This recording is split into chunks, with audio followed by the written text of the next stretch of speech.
नमस्कार दोस्तों, आप सभी का इस चैनल में बहुत बहुत स्वागत है।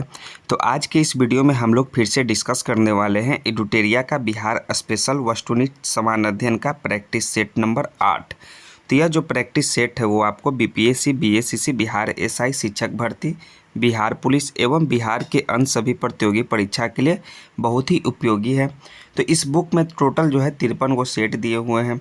तो अगर आप लोगों ने अभी भी इस बुक को नहीं खरीदा है तो प्लीज़ दोस्तों नज़दीकी मार्केट में जाकर किसी भी दुकान से आप खरीद सकते हैं, किसी भी किताब दुकान से, क्योंकि यह एग्ज़ाम पॉइंट ऑफ व्यू से बिहार जीके का जो प्रैक्टिस सेट है काफ़ी इंपॉर्टेंट है। क्योंकि आप सभी जानते हैं कि हर एक एग्ज़ाम में प्रैक्टिस सेट का अपना अलग ही महत्व होता है। तो चलिए सेट नंबर 8 आपका स्टार्ट होता है। इससे पहले 1 से लेकर 7 प्रैक्टिस सेट अलग अलग वीडियो में हम लोग कवर कर चुके हैं, जो आपको हमारे चैनल पे अवेलेबल होगा। तो आप हमारे चैनल को विजिट कीजिए, वहाँ एक प्लेलिस्ट बना हुआ है एडुटेरिया बिहार स्पेशल MCQ करके, वहाँ पर आप सभी प्रैक्टिस सेट को प्राप्त कर सकते हैं। तो चलिए सेट नंबर 8 का आपका पहला प्रश्न क्या है बिहार स्पेशल कि क्षेत्रफल की दृष्टि से बिहार का सबसे छोटा जिला कौन सा है। तो क्षेत्रफल की दृष्टि से जो बिहार का सबसे छोटा जिला होगा वो होगा शिवहर। तो शिवहर यानी ऑप्शन नंबर बी इसका राइट आंसर हो जाएगा पहला प्रश्न का। दूसरा है कि कोपेन के अनुसार दक्षिण बिहार किस जलवायु क्षेत्र के अंतर्गत आता है। तो कोपेन के अनुसार जो दक्षिण बिहार का जलवायु क्षेत्र है वो CAW के अंतर्गत आता है, या फिर CWG या AW। तो इसका जो राइट आंसर होगा वो AW के अंतर्गत आता है। सो ऑप्शन नंबर बी इसका भी राइट आंसर है दूसरा प्रश्न का। तीसरा नंबर का प्रश्न है आपका कि बिहार में सर्वाधिक वर्षा किस मानसून द्वारा होता है। तो सबसे ज़्यादा जो वर्षा बिहार में होता है वो दक्षिण पश्चिम मानसून के द्वारा होता है। तो दक्षिण पश्चिम मानसून यानी कि ऑप्शन नंबर बी इसका भी करेक्ट आंसर है तीसरे नंबर का प्रश्न का। 4 नंबर का प्रश्न देखिए, चौथा क्या है कि बल सुंदरी मिट्टी का विस्तार बिहार के किन क्षेत्रों में होता है। क्या नाम है बल सुंदरी मिट्टी।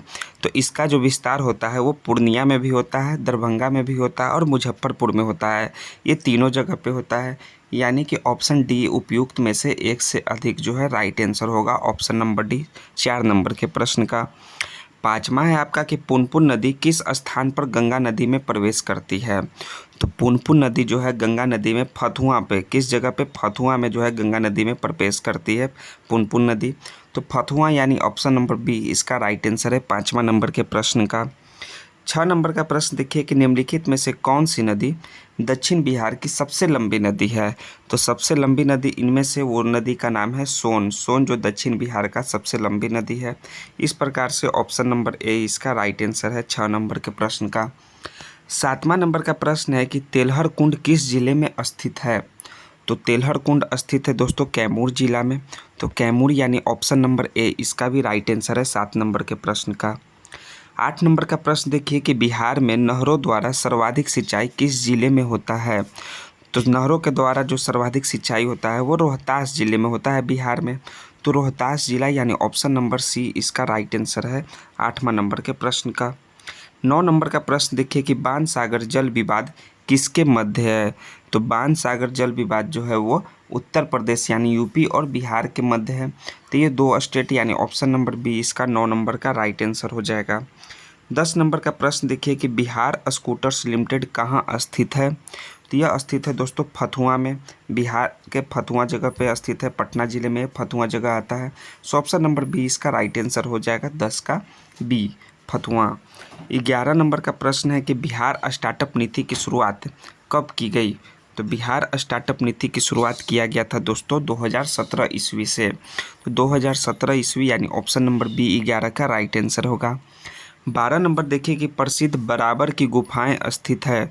तो जो बराबर की गुफाएं हैं वो जहानाबाद में स्थित है। कौन सा जिला, जहानाबाद जिला में बराबर की गुफा है। सो ऑप्शन नंबर ए 12 का राइट आंसर हो जाएगा। 13 नंबर का प्रश्न देखिए कि बिहार के किस राजनेता को लोकनायक के उपनाम से जाना जाता है। तो लोकनायक जो है वो जयप्रकाश नारायण है, जो लोकनायक के उपनाम से जाने जाते हैं। सो ऑप्शन नंबर बी 13 का राइट आंसर हो जाएगा। 14 नंबर का प्रश्न देखिए कि निम्न में से कौन बिहार का प्रथम हिंदी समाचार पत्र है। तो बिहार का प्रथम हिंदी समाचार पत्र का नाम है बिहार बंधु। तो बिहार बंधु यानी ऑप्शन नंबर बी 14 का भी करेक्ट आंसर है। नेक्स्ट है 15 नंबर का प्रश्न कि निम्नलिखित में से किसके द्वारा बिहार साइंटिफिक सोसाइटी की स्थापना की गई। तो किनके द्वारा किया गया था? वो किया गया था इमदाद अली खां के द्वारा बिहार साइंटिफिक सोसाइटी की स्थापना। सो ऑप्शन नंबर ए 15 का करेक्ट आंसर हो जाएगा। नेक्स्ट है 16 नंबर का प्रश्न। देखिए कि बिहार की पहली मैथिली फिल्म थी, तो पहला मैथिली फिल्म का नाम है दोस्तों कन्यादान, जो कि बिहार का पहला मैथिली फिल्म था। सो ऑप्शन बी 16 नंबर के प्रश्न का राइट आंसर है। 17 नंबर का प्रश्न देखिए कि बिहार का अक्षांशीय विस्तार कितना है? तो बिहार का जो अक्षांशीय विस्तार है वो 14 डिग्री 20 मिनट 10 सेकंड से 27 डिग्री 31 मिनट 15 सेकंड उत्तरी अक्षांश तक बिहार का अक्षांशीय विस्तार है। इस प्रकार से ऑप्शन नंबर ए 17 का करेक्ट आंसर हो जाएगा। 18 नंबर का प्रश्न देखिए कि जनसंख्या की दृष्टि से बिहार का सबसे छोटा जिला कौन सा है? तो जनसंख्या की दृष्टि से बिहार का सबसे छोटा जिला शेखपुरा है, और क्षेत्रफल की दृष्टि से बिहार का सबसे छोटा जिला कौन सा हो जाएगा? शिवहर हो जाएगा। तो जनसंख्या के मामले में ऑप्शन नंबर ए इसका राइट आंसर है। शेखपुरा जिला बिहार का सबसे छोटा जिला है। 19वां नंबर का प्रश्न देखिए कि 17वें विधानसभा चुनाव में 2020 में निर्वाचित महिला विधायकों की संख्या कितनी है? जो 17वें विधानसभा चुनाव 2020 में हुआ था, उसके बाद जो है 18वीं जो है 2025 में होने वाली है। तो 17वीं में जो महिला निर्वाचित विधायकों की संख्या है वो है आपका दोस्तों 26, कितना? 26, यानी ऑप्शन नंबर इसका जो है सी करेक्ट आंसर हो जाएगा। 20 नंबर का प्रश्न है कि बिहार सरकार द्वारा 7 निश्चय वन की शुरुआत कब की गई? तो बिहार सरकार द्वारा 7 निश्चय वन की शुरुआत जो है वो 2015 में की गई। कब? 2015। तो उपयुक्त में से कोई नहीं, इसका राइट आंसर हो जाएगा ऑप्शन नंबर डी। 21 नंबर का प्रश्न है कि भारतीय संविधान के किस अनुच्छेद के अंतर्गत राज्य की समस्त कार्यपालिका शक्ति जो है राज्यपाल में निहित होती है? तो अनुच्छेद है 154। इसके अंतर्गत राज्य की समस्त कार्यपालिका शक्तियां जो है राज्यपाल में निहित होती है। सो ऑप्शन नंबर बी 21 का करेक्ट आंसर हो जाएगा। 22 नंबर का प्रश्न देखिए कि बिहार में ग्राम सभा के कितनी बैठकें एक वर्ष में बुलाए जाने का प्रावधान है? तो एक वर्ष में जो है टोटल आपका 4 बैठकें जो है बुलाए जाने का प्रावधान है ग्राम सभा में। सो ऑप्शन नंबर सी 22 का करेक्ट आंसर है। 23 नंबर है कि स्थानीय शासन को किस वर्ष राज्य सूची का विषय बनाया गया था? तो स्थानीय शासन को जो है 1935 में, किस वर्ष? 1935 में जो है राज्य सूची का विषय बनाया गया था। इस प्रकार से ऑप्शन नंबर ए 23 का करेक्ट आंसर है। 24 नंबर का प्रश्न देखिए कि बिहार विधान परिषद साधारण विधेयक को कब तक रोक सकता है? तो विधान परिषद जो है साधारण विधेयक को 3 माह तक, कब तक? 3 माह तक रोक सकता है। इस प्रकार से ऑप्शन नंबर सी इसका करेक्ट आंसर है। 25 है कि विधान परिषद में कुल कितने सदस्य राज्यपाल द्वारा मनोनीत किए जाते हैं? तो विधान परिषद में कुल जो है वो 1/6, कितने सदस्य? 1/6 राज्यपाल द्वारा मनोनीत किए जाते हैं। सो ऑप्शन नंबर बी 25 का करेक्ट आंसर हो जाएगा। 26 नंबर का प्रश्न देखिए, निम्नलिखित में से किस राजधानी का निर्माण बिंबिसार के दरबारी वास्तुकार महागोविंद द्वारा किया गया था? तो उस राजधानी का नाम है दोस्तों राजगिरी, जो कि आज राजगीर के नाम से जाना जाता है। सो ऑप्शन नंबर ए 26 का करेक्ट आंसर होगा। 27 नंबर है कि निम्नलिखित में से किसने बोध गया में महाबोधि वृक्ष को क्षतिग्रस्त किया था? तो वो शशांक, किसने? शशांक ने जो है महाबोधि वृक्ष को क्षतिग्रस्त किया था। सो ऑप्शन नंबर सी 27 का करेक्ट आंसर है। 28 है कि औरंगजेब के पौत्र राजकुमार अजीम ने पटना का नया नाम क्या रखा था? तो औरंगजेब के पौत्र ने राजकुमार, क्या नाम है? अजीम ने पटना का नया नाम रखा था अजीमाबाद। अजीम ने अजीमाबाद रख दिया था पटना का नया नाम। सो ऑप्शन नंबर 20 का करेक्ट आंसर है 28 का। 29 नंबर का प्रश्न है कि बिहार के मनेर में स्थित मखदूम शाह दौलत का मकबरा किस मुगल शासक के शासनकाल में बना था? तो बना था जहांगीर के शासनकाल में। किनका मकबरा? मखदूम शाह दौलत का मकबरा। So option number C Jahangir 29 का राइट आंसर हो जाएगा। 30 नंबर है आपका कि 1922-23 ईस्वी में मुंगेर में आयोजित किसान सभा के अध्यक्ष कौन थे? तो किसान सभा के जो अध्यक्ष थे मोहम्मद जुबैर थे, जो 1922-23 ईस्वी में आयोजित हुआ था मुंगेर जगह पे। सो ऑप्शन ए इसका 30 का करेक्ट आंसर होगा।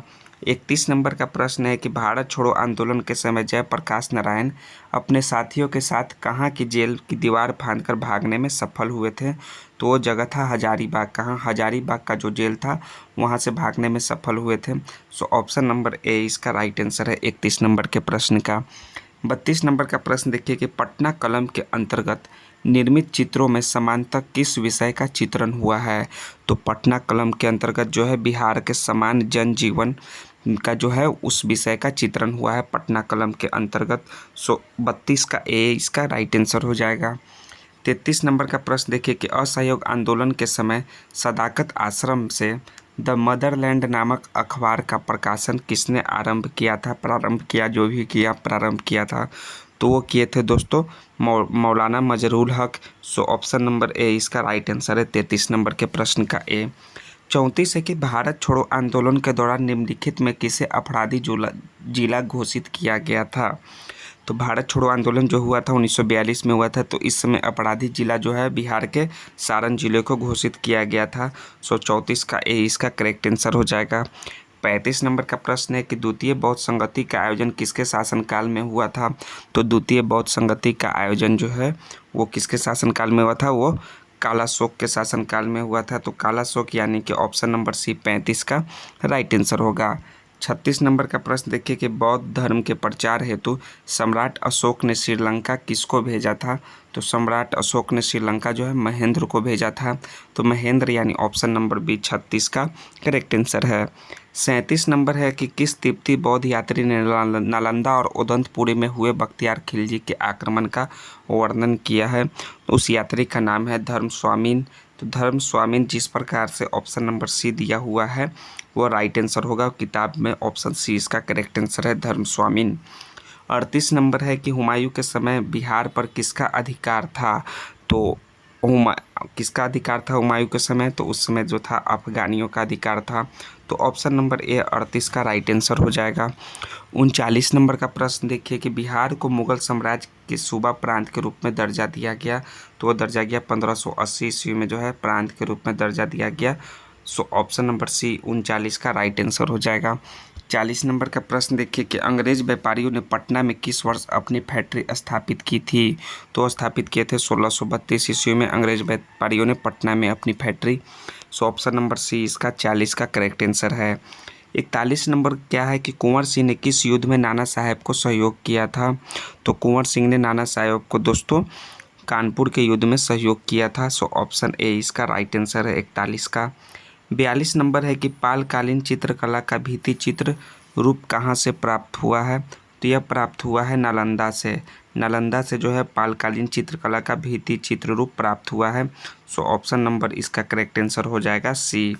43 है कि बेगूसराय में चौकीदारी कर के विरुद्ध आंदोलन एक हिस्सा था। किस आंदोलन का हिस्सा था? तो वो था सविनय अवज्ञा आंदोलन का चौकीदारी कर के विरुद्ध आंदोलन।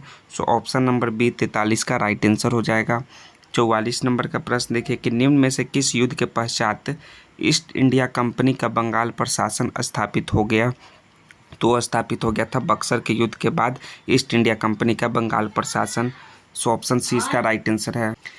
45 नंबर का प्रश्न है कि बिहार में नवपाषाण काल के अवशेष क्षेत्र या जिला से प्राप्त हुए हैं। तो अवशेष जो है किस क्षेत्र या जिला से प्राप्त हुए हैं? तो वो प्राप्त हुए हैं दोस्तों सारण और वैशाली, ये दोनों जगह से नवपाषाण काल के अवशेष। ऑप्शन नंबर सी इसका राइट आंसर हो जाएगा 45 नंबर के प्रश्न का। 46 नंबर का प्रश्न है कि बिहार का कौन सा राज्य उत्तर वैदिक काल का एक महत्वपूर्ण राज्य था? तो उस जगह का नाम है दोस्तों आपका कौन सा है? 46 नंबर का वो है विदेह। विदेह जो है वो उत्तर वैदिक काल का एक महत्वपूर्ण राज्य था। ऑप्शन नंबर ए 46 का राइट आंसर हो जाएगा। 47 है कि विश्व का पहला गणतंत्र वैशाली में किसके द्वारा स्थापित किया गया था? तो यह किया गया था लिच्छवी के द्वारा। विश्व का पहला गणतंत्र वैशाली में स्थापित। ऑप्शन नंबर 47 का करेक्ट आंसर हो जाएगा। 48 है कि महाभारत तथा पुराणों के अनुसार मगध क्षेत्र में किस राजवंश का उल्लेख सर्वप्रथम मिलता है? तो महाभारत तथा पुराणों के अनुसार मगध क्षेत्र में वो मिलता है बृहद्रथ वंश का। कौन सा? बृहद्रथ वंश का जो है उल्लेख सर्वप्रथम मिलता है। ऑप्शन बी इसका राइट आंसर है। 49 नंबर का प्रश्न है कि बिंबिसार कितने वर्ष की आयु में मगध साम्राज्य के सिंहासन पर बैठा था? तो 15 वर्ष की आयु में। कितने? 15 वर्ष की आयु में जो है बिंबिसार मगध साम्राज्य के सिंहासन पर बैठा था। इस प्रकार से ऑप्शन नंबर बी 49 का करेक्ट आंसर है। देखिए सेट नंबर 8 का आपका लास्टवां 50वां प्रश्न क्या है कि मौर्यकालीन प्रांतों में किस प्रांत की राजधानी पाटलिपुत्र थी? तो वो है प्राच्य। किसका? प्राच्य की राजधानी जो है पाटलिपुत्र थी। सो ऑप्शन नंबर ए इसका करेक्ट आंसर हो जाएगा 50 नंबर के प्रश्न का। तो देखिए आपका 50 नंबर का ये सेट समाप्त हुआ और इसका आंसर की भी देखिए नीचे दिया हुआ है। तो इस सेट का आपको पीडीएफ चाहिए तो डिस्क्रिप्शन में टेलीग्राम का लिंक दिया हुआ है, वहाँ से आप ज्वाइन कर सकते हैं और सभी सेट का पीडीएफ प्राप्त कर सकते हैं। और हाँ दोस्तों, हम लोग अगले वीडियो में सेट नंबर 9 के साथ मिलेंगे। तो चैनल को सब्सक्राइब करना, दोस्तों के भी शेयर करना और वीडियो को लाइक करना नहीं भूलिएगा दोस्तों। जरूर से जरूर चैनल को सब्सक्राइब कीजिए। जय हिंद दोस्तों, थैंक्स दोस्तों।